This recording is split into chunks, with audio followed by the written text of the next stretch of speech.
via AFN, which is American Forces Network. I'm Okay. a Jersey boy, and so all the men and women overseas will see this. That's awesome. fantastic.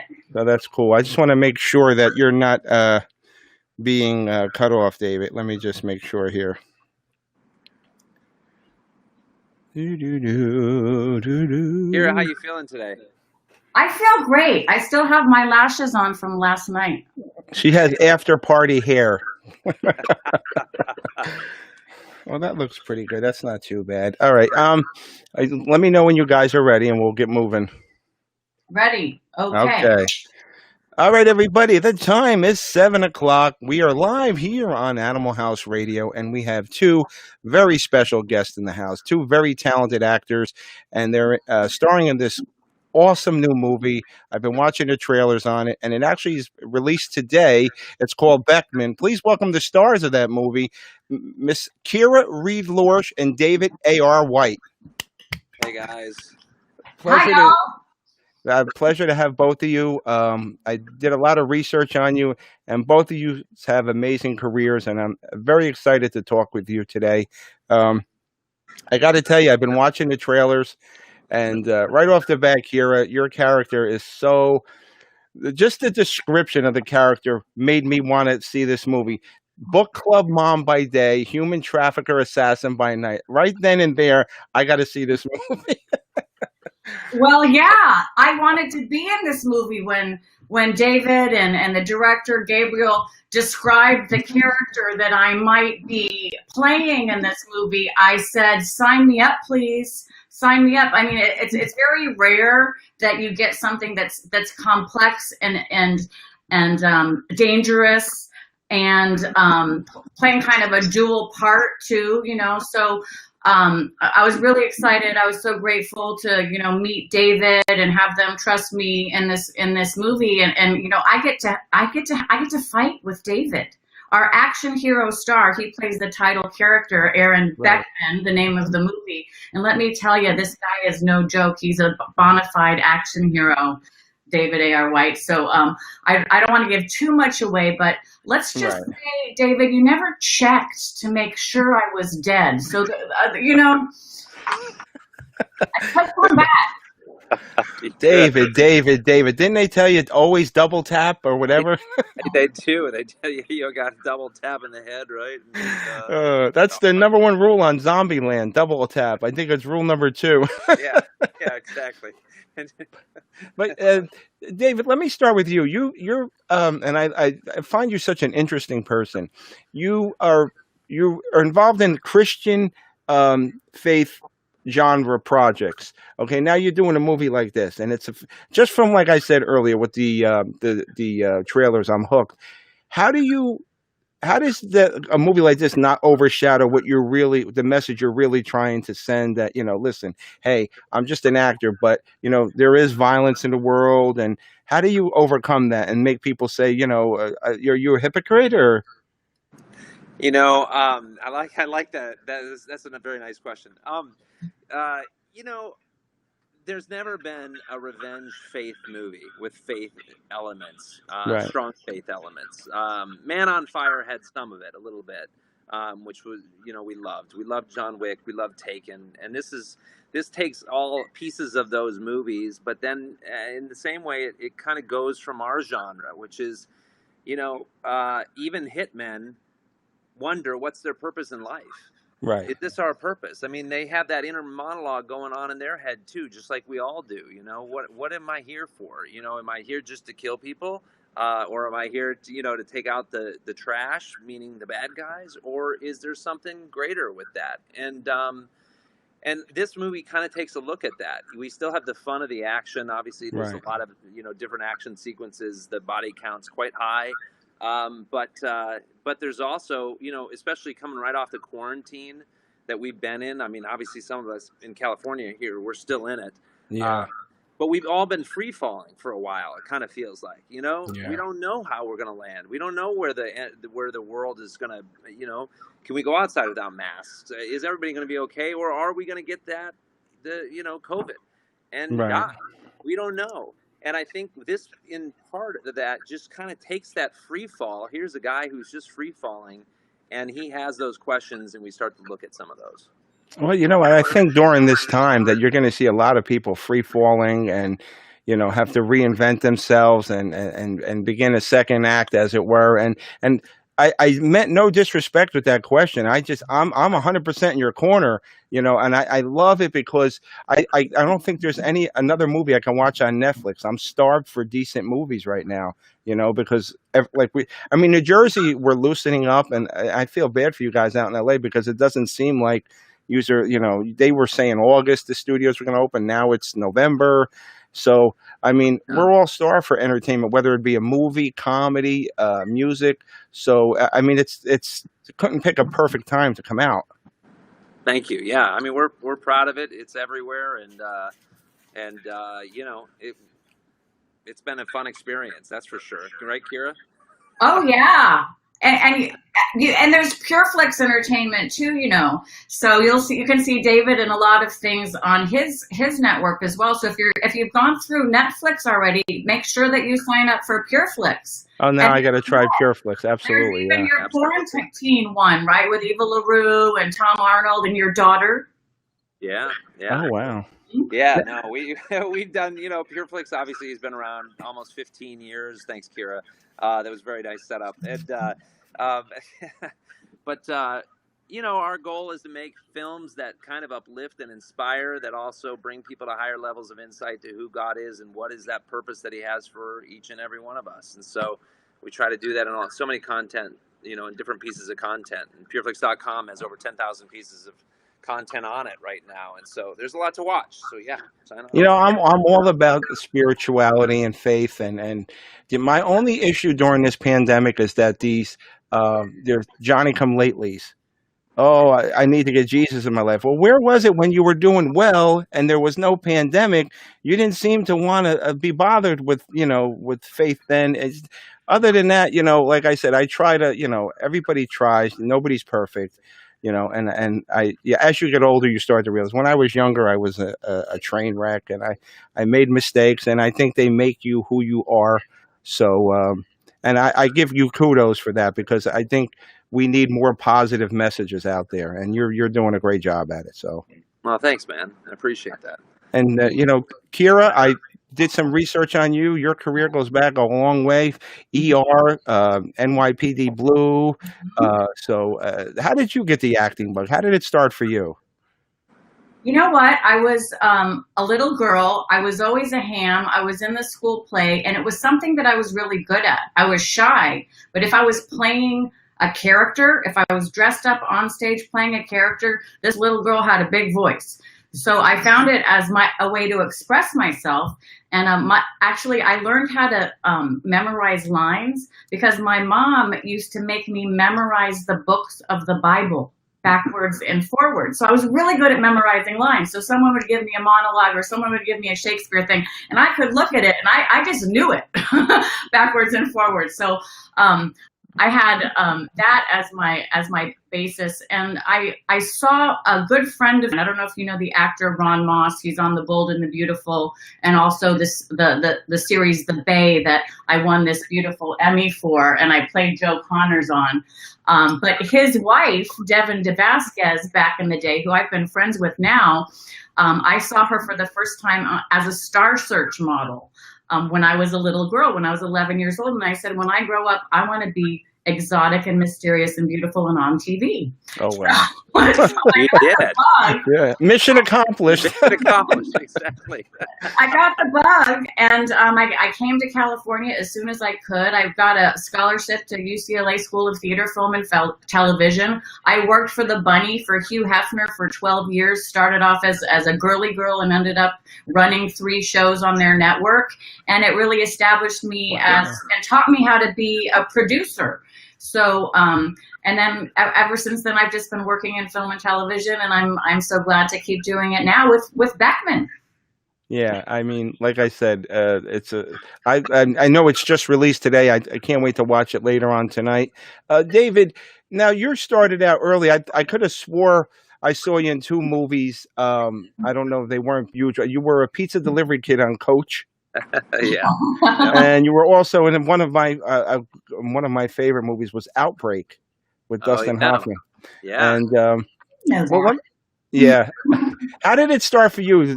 Were you like your parents wanted to send you to do commercials and stuff like that? Did it start out? No, I'm from a little town outside of Dodge City, Kansas. So I grew up, and my father's a Mennonite pastor. And the Oh, joke, yeah, is if you don't know anything about the Mennonites make the Mormons look like a pack of Hell's Angels. right. So you think Like about that. that, like we were massively conservative. I saw one movie in the theater the first 18 years of my life. And I'm Oh, like, wow. yeah, I grew up on a wheat farm, working on a farm, but I early on, I would find myself out on a combine, with nothing but wheat in front of me and back of me, to the left of me, to the right of me, just this endless ocean of wheat. Oh, But wow. I had this dream to tell stories, and I was always fascinated with the entertainment industry. Is little of the amount that I would get to see on television. We did have television. We weren't exactly like Amish, Right, right. or, the new Mennonites with electricity. And so I moved to LA. I was 19, and I jumped right in. And I was really fortunate too. I was here 6 months, and I ended up on a show called Evening Shade with Burt Reynolds. Oh, yeah. Wow. Yes, yes. I remember I, that. Yeah. yeah, I did that show for about 3.5 years, and that show was pretty amazing. When you look back on that, if people don't know it, everybody on there had either won an Oscar, an Emmy, or a Tony. Yes. So that they were all legends. So you had like Hal Holbrook, Ozzie Davis, Ruby Dee, Elizabeth Ashley, Charles Durning, like these superstars. And then Billy Bob Thornton, John Ritter, Dom DeLuise, all these people would come on for guest spots because they were all Bert's friends. And, Wow. the thing that I took away from that show that I always was fascinated with is that Burt Reynolds, was in, obviously, his unbelievable years that he had in the entertainment industry. Right. He had all these friends that he loved. And as a kid who was straight from a farm, literally, I didn't know much about any of the entertainment industry. In fact, I didn't know who half of these people were. I had never seen them on anything, so I was just fascinated with the craft of acting and storytelling. And Burt Reynolds, he was the only one that I really knew from Smokey and the Bandit. Right. But Right. That I was one of my favorites too. So I don't feel bad. did not love Burt Reynolds, but what I loved was that he just had a way of working with his friends, and I think he was one of the first in the industry that would always bring the same people back, or this core group of people in any Yeah. projects that he did, that I discovered over the years, past that. And I wanted to do the same. And that's what I took away from that show, is that, and I've been, Beckman is a perfect example of that. I work with a lot of the same people because I love people like Kira and a lot of the cast. I've done things with them before, so I think there's something about your friends and work with the people that you have. It's about relationships, Right. even in the entertainment industry. I see that a lot in Hollywood. You get an actor who's like a major star, and he or she surrounds himself with who does that a lot? Adam Sandler. He's always got that same clique of people in his movies, and I think that might be the little extra added advantage, because he feels comfortable with them. They gel well together, and I think.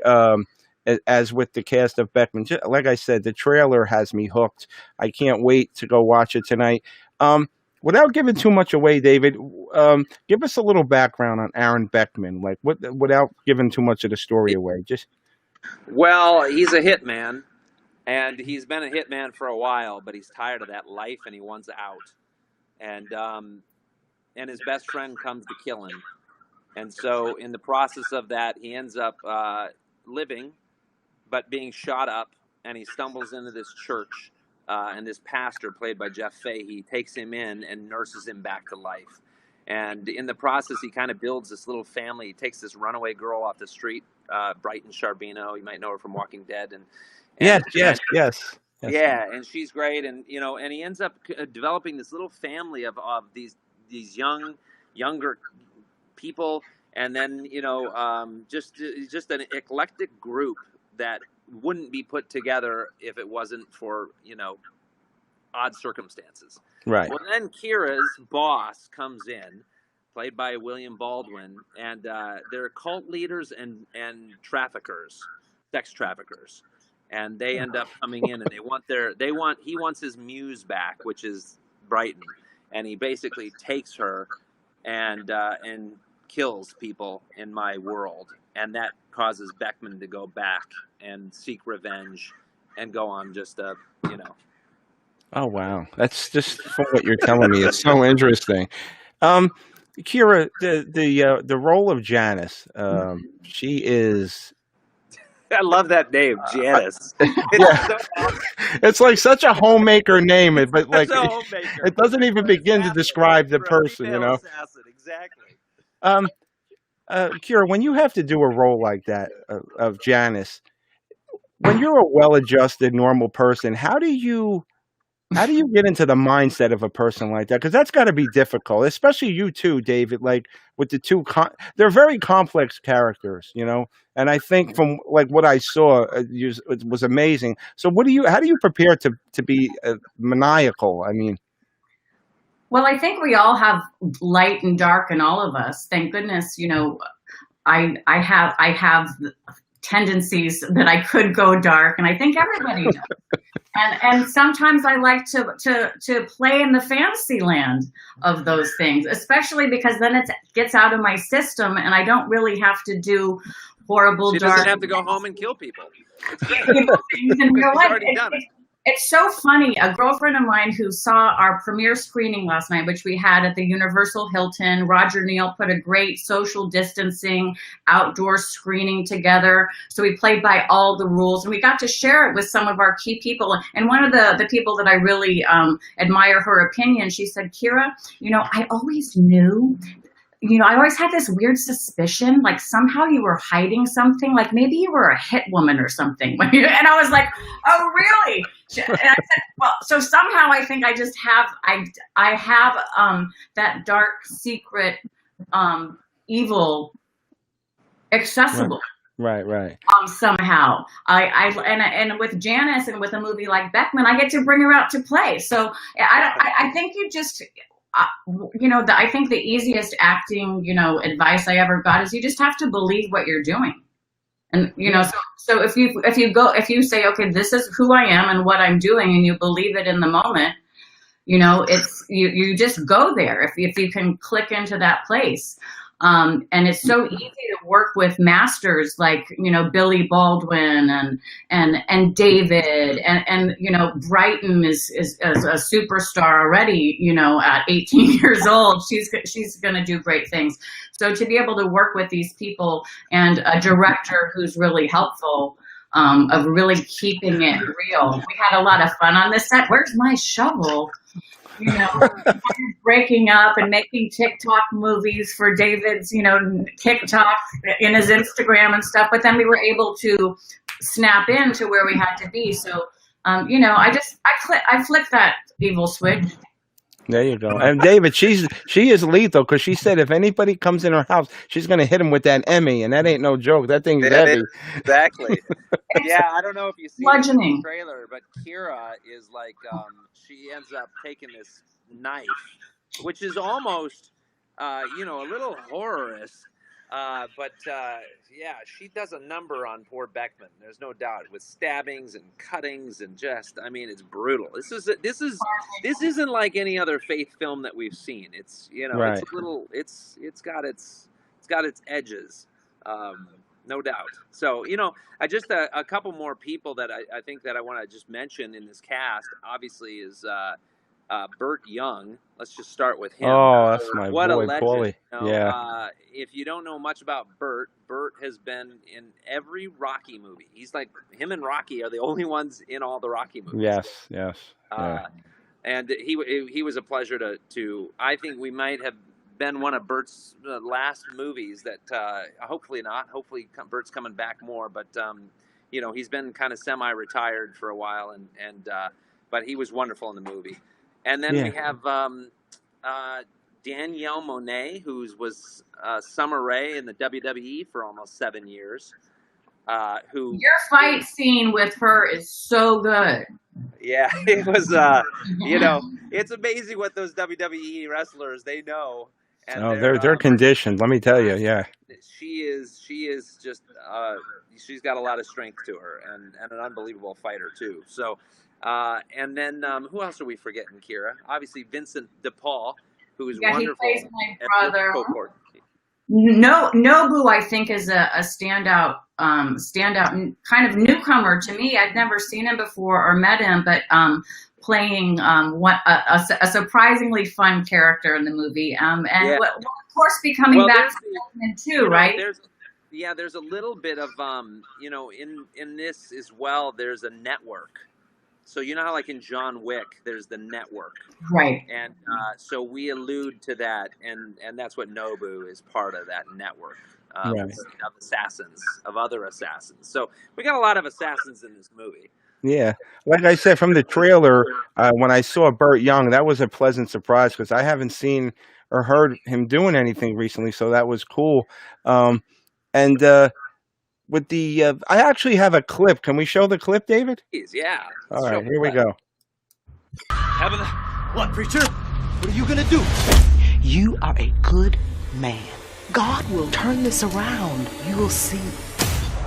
Mr. Beckman, welcome back. Where is she? My name is Aaron Beckman. The preacher. You gotta let her go unharmed. It's your only chance to survive what's coming. That's cool. I like that. See, from that, I'm hooked just from that. David, how difficult was it to do the? How physical was it for you? Was it a challenge? Yeah. I mean, Gabriel Sabaloff is our director, a fearless director who writes, directs, he edits. Like he is a master. He's one of those guys. And he did our Samson movie with our the taking on 1,000 guys. He did. We had the pleasure of doing the Revelation Road trilogy. Right. And that is like this apocalyptic Mad Max thing that I also have a ton of fights with that. So Gabe and I have been doing the fighting thing for quite a while, not with each other, so to speak, but never against a wrestler. It's taxing. There's no doubt about it. This movie we trained for a lot longer, which is great. So the fight sequences, I think, are more fleshed out. We spent more time shooting this, and we just want to make it good. Obviously, in an era where action movies, have elevated the fight scenes. I mean, John Wick, it's like hands out. Those fight scenes go on and on and on, and they're just an unbelievable. They have a bigger budget on their going for them. But I think we bring our own version to it, and it's fresh and it's fun. Well, I think you definitely pulled it off, and as opposed to like a major studio production, this is a small, intimate production. But I think that's a good thing in that you can pay more extra care to it. And don't get me wrong, David, I am the biggest John Wick fan. I think I was John Wick in another life. No, I'm just kidding. Oh, But that's my one argument. It's a little too much. They don't give you time to like soak in anything else of the movie, which is probably the only drawback of it. It's a tough thing because then you have like the Avengers, right? And you come on and it's 3.5 hours of just like boom, right in your face, and and these CGI effects and everything else. Obviously, when you're an independent, you don't have those massive budgets, so we rely more on story, and also the actors in it and the characters in it, and so it brings it. We don't have CGI effects, and we don't have wires and cords. Like we're doing our stunts, and they're pretty fleshed out, but there's a lot of heart to this thing. Oh wow, that's great. I wanted to ask, when it came to the writing, did you have any input, and was everything scripted? Was there any ad-libbing going? I know with an action flick, you don't really get much ad-libbing as opposed to a comedy, but did you have any leeway as far as that? Could you say that? I got distracted by the phone that just came in here. I'm so sorry about that. Oh, we lost Kira. I don't know what happened. Oh no, Kira. Oh, there she is. Oh, there you go. I don't Um, know, technology. yeah. When it came to the writing, did you have any input on the scenes, like ad libbing? I know when usually you don't ad lib when an action thriller, more of a comedy, but did you have any flexibility in your character of how he should be portrayed, or? Yeah, I mean, Gabe is really great about that. You know, as the writer director, obviously we've worked together for a long time, and so we have a shorthand. But to be honest, he really there's two other writers on this, but really he took the mantle, and he really, you know, we did not do hardly any rewriting on this. So it was done in the, you know, before the script was there in the treatment stage.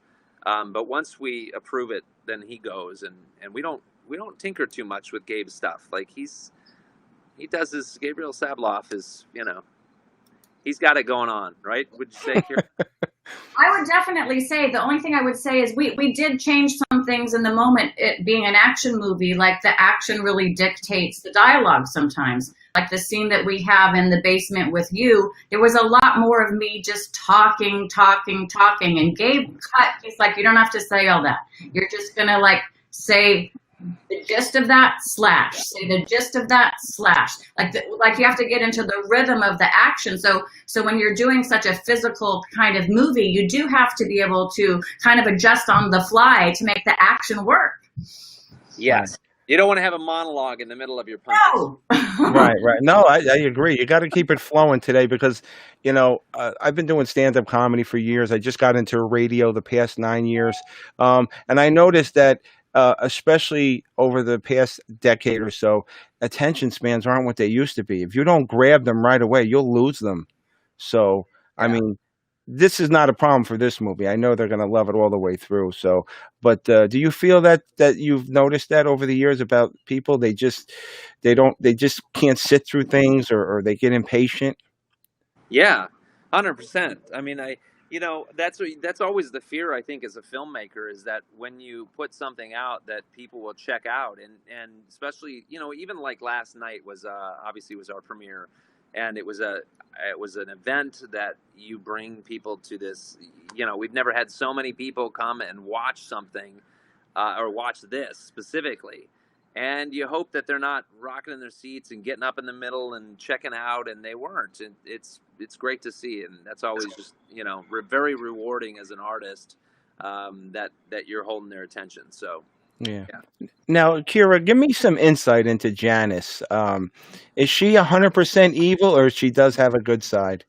Oh no, she's 100% evil. She's the devil incarnate. She's evil, and she's even more evil because she doesn't let anybody know she's evil, not even her husband and her kids. She's that evil. She's so evil, and that's what I love about this movie. I mean, you know, it's definitely good versus evil going on here, and with her, it's not like maybe she's a nice lady and she's a mom. Well, she happens to be a mom and a lady, but she's not nice at all, which is rare to have a character that's like that.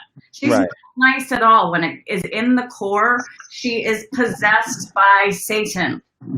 However, you don't know that, though, and that's why you got a husband who thinks you're just running a book club, doesn't even realize the whole backside of you. And that's what I think. That's the cool part about the character, is that the audience doesn't know that she is that bad. Oh wow! Right. But to play her, and you know to play her, I just have to assume that I've orchestrated the whole thing because I'm that manipulative and that evil. but I do have feelings, because when David Beckman hurts my family, it makes me very angry and sad. Well, I got a surprise for you, Kira. Here, we're going to show a little bit of your character. Ooh, goody. Me. I'm gonna hurt you now.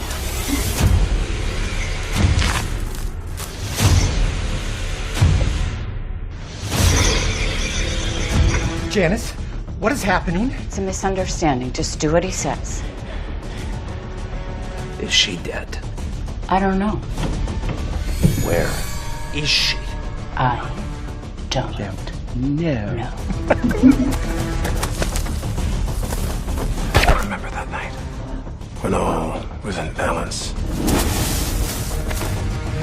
You're insane. Where is she? I don't know.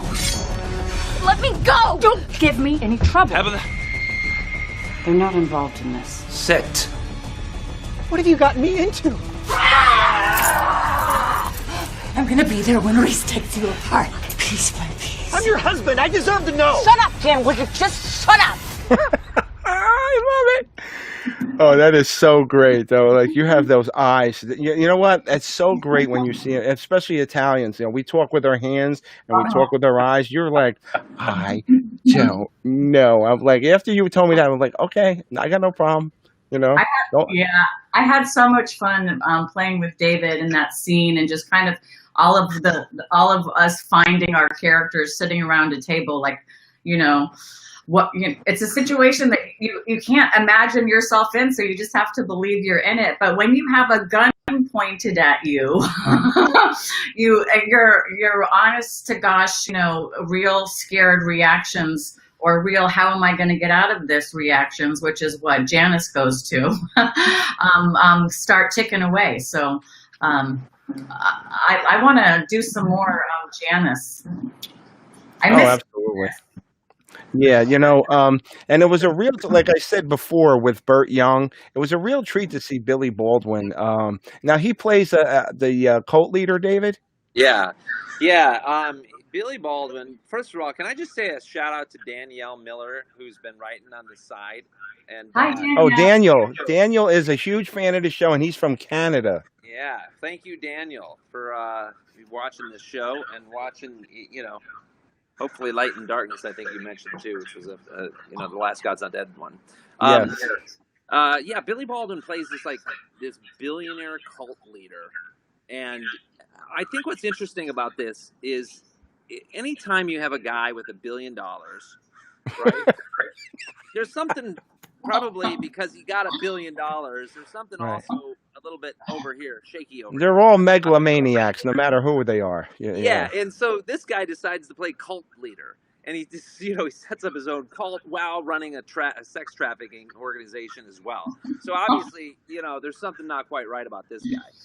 But what we find later in this movie is that we see his, you know, he comes off as just this like horrific guy who's all just evil.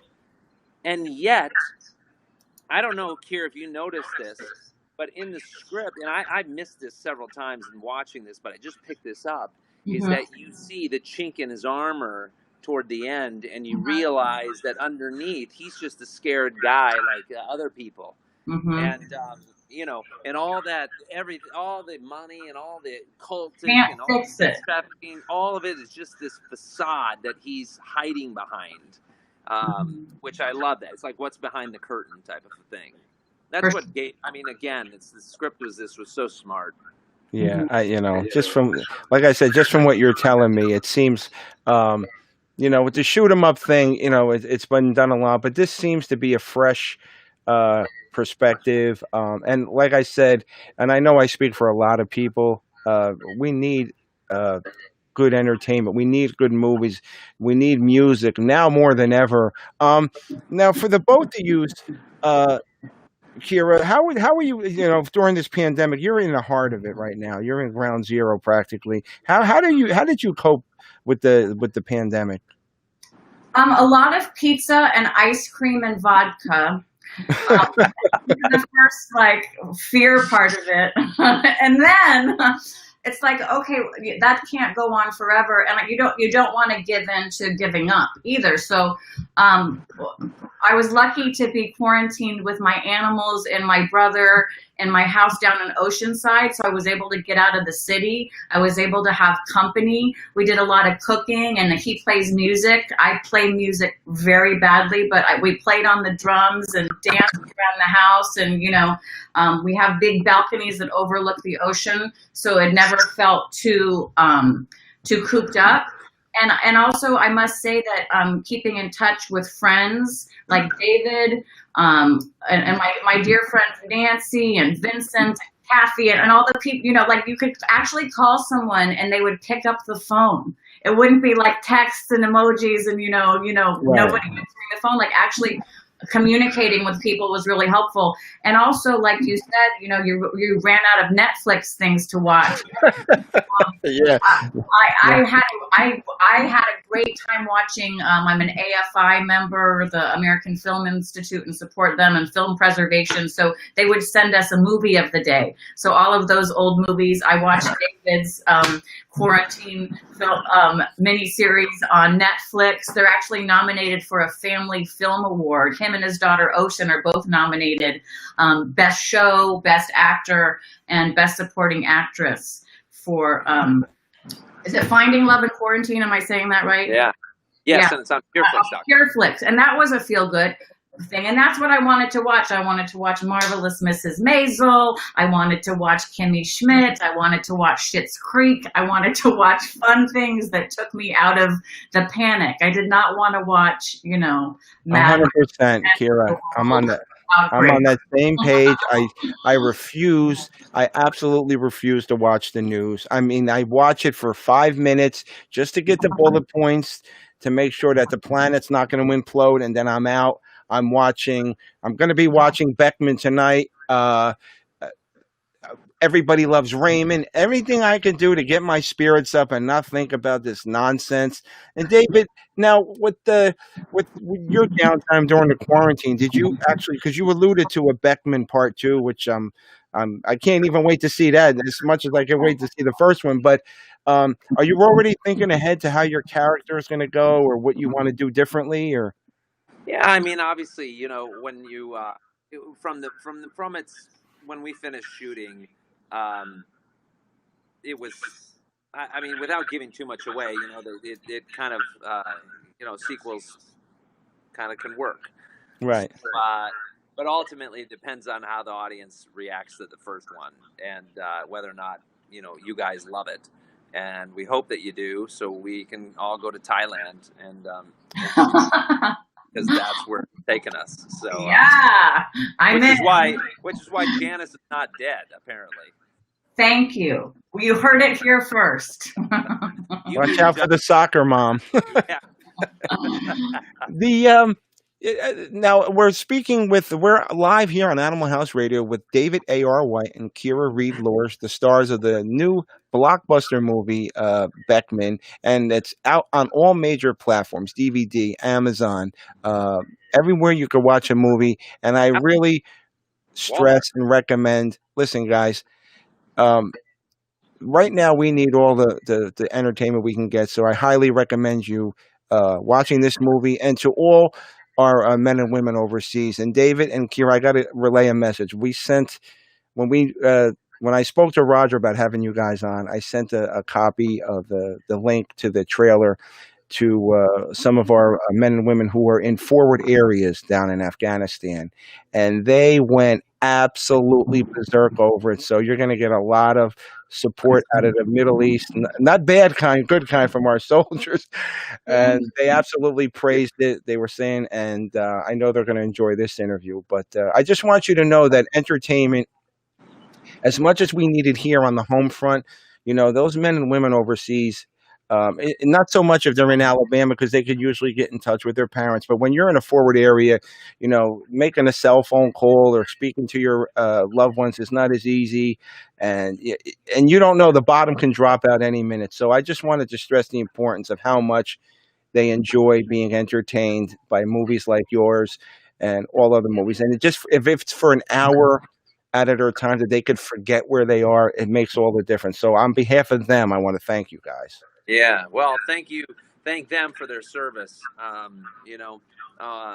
We enjoy a lot of freedoms in this country, and we wouldn't have it if it wasn't for our armed forces. So thank you guys. We're gonna show one more clip. I got one more for those of you who are just joining us. We have Kira Reed and David A.R. White. Here's The Basement. This is one of my favorites, so you'll like this.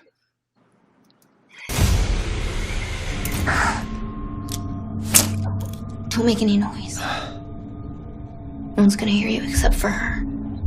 Janice. I don't know her name. sometimes her brother comes down. She's much worse. Quiet.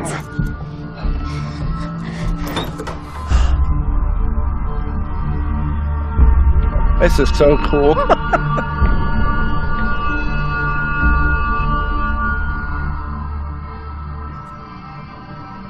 Frank is coming with Reese. He's instructed me to keep you here and not kill you. He didn't say anything about hurting you.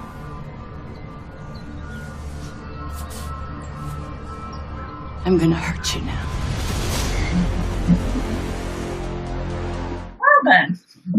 That is so cool. That is so cool. If you don't watch the movie just from that trailer, there's something wrong with you guys, I'll tell you.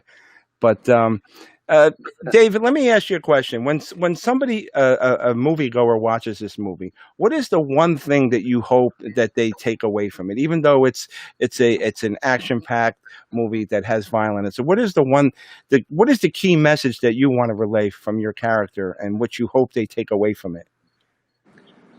Well, first and foremost, obviously, we hope that it's entertaining and that people, love the ride, and it's also an escape from, a lot of reality that's out there. And in the deeper you go, though, hopefully people walk away knowing that if a hitman who lives this kind of life can have a second chance, and seek and find forgiveness, Redemption, then anybody can, and it doesn't stop wherever you're at in your life. There's always tomorrow, so don't give up. Absolutely. And Kira, what about you? Never trust a soccer mom? Yeah, I would not. You never know what's going on with people, but I do love the idea that everybody can struggle with their faith, and that is a constant battle for a lot of people. And I do like the idea of fighting for what you believe in, and standing up to something that you think is wrong, and that the good Lord willing, good will overcome evil. And it doesn't, all the guns and the shoot 'em up and the revenge is just kind of a metaphor for what happens kind of on a daily basis of choosing to do what's important to you, choosing to do what you believe is right, and hope that it helps the greater good. Yeah, absolutely. And you know what? You're so right what you said, both of you actually, that especially with Billy Baldwin's character Reese, it doesn't matter any kind of amount of money you have. You're not impervious to anything. So you can, you can take a fall just like the next person who doesn't have $1 billion. But, and I like that, you stress that, no matter what your past is, you certainly can redeem yourself, and I think that's great. And I wish you guys, I hope this goes into a 6-picture franchise deal and it goes worldwide, because I'm a movie fan. And I could see just from the trailers that you guys put a lot of heart and soul in it. So I'm plugging for you 100%. Anything we can do here on the show and the network, we have your back. Thank you. Well, Thank you so much. Yeah, as long as you'll have us back for. Oh, absolutely. As long as you're not mad at me about my opening question. No, not at all. No. I like I said, I want to stress that I meant that not in the most undisrespectful way possible. I meant it just as just pure inquisitively, So, but before we let you guys run, could you do me one small favor? What is it? I'll answer. Well, I would like to, if each of you can do a station ID for us. Basically, you'll introduce yourselves and you'll say you're listening to Animal House Radio. So, Kira, we'll start with you. If you want to put your Janice spin on it, that's fine. Hi, I'm Kira Reed Lorsch, and you're listening to Animal House Radio. Look at that, one take. And David, if you would please. I'm David Arrowhite, and you are listening to Animal House Radio.